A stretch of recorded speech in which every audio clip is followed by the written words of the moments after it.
The first time she called in 15 years, I let it ring. Second time, I watched her name light up the cracked screen like it meant something. It didn't. By the 12th call, she was desperate enough to leave a voicemail. Her voice hadn't aged well.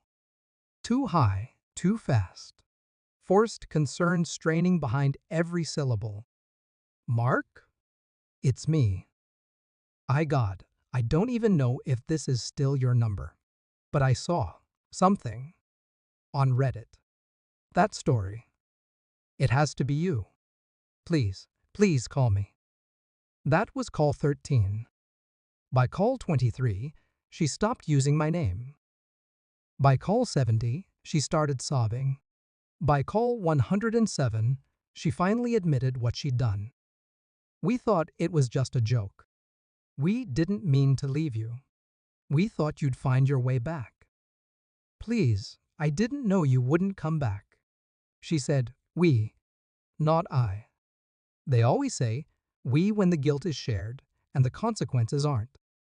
I leaned back in the chair, the one with rust in the joints and dried blood under the armrest. Not mine. I listened again. Not to her voice. To the silence after it. It was time.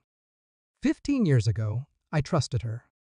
Trusted the way her hand slid into mine in airport terminals. The way she said forever like she believed it. We were married in a small chapel outside Denver. Honeymooned in silence, not out of awkwardness, but comfort. It was the silence I remembered most when the SUV pulled away. She and her friends thought it was funny. A dare. Let's see if he can make it back. I stood there on the side of the highway. No wallet, no phone, no way to track them. Just the laughter, still echoing in my ears, fading with the dust trail behind their taillights. They left me out of boredom, out of cruelty dressed as comedy. It was supposed to be a prank. I waited 3 days before I stopped expecting them to return. By the 7th, I started walking. By the 20th, I stopped being the person they left behind. A man can learn a lot about people when he's erased from their lives. When I finally got a job under a different name, when I paid cash for a shitty apartment on the edge of town, when I taught myself how to listen better than I spoke, I started piecing things together.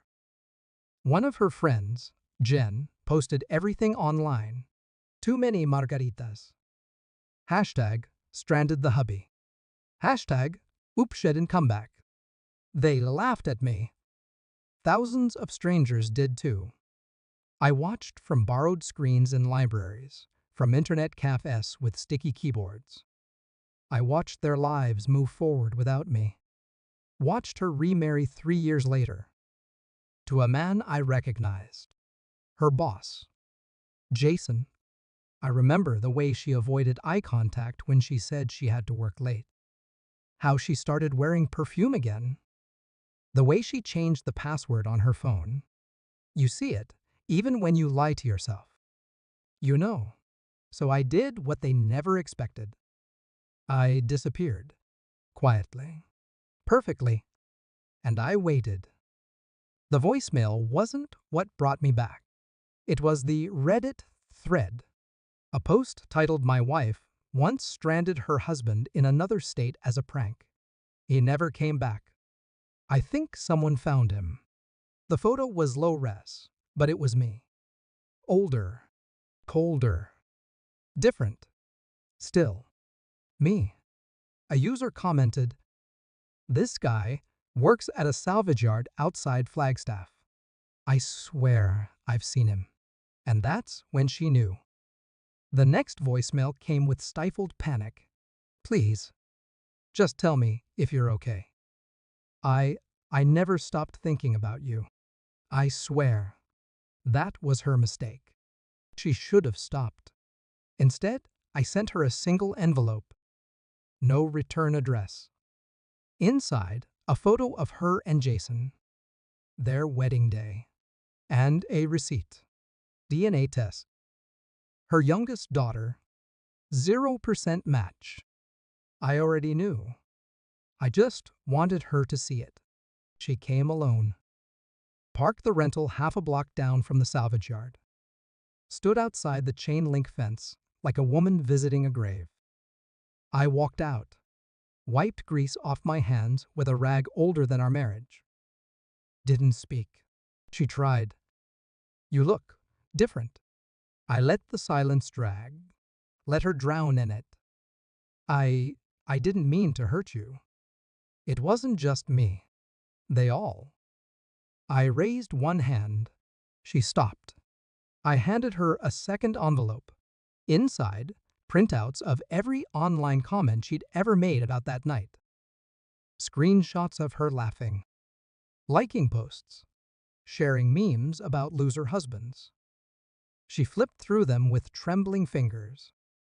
Then I said 3 words. You were seen. She dropped the envelope. Didn't pick it up. Didn't look back when I turned away. Some people search for closure in apologies. I found mine in her silence. The way her mouth hung open, words decaying on her tongue.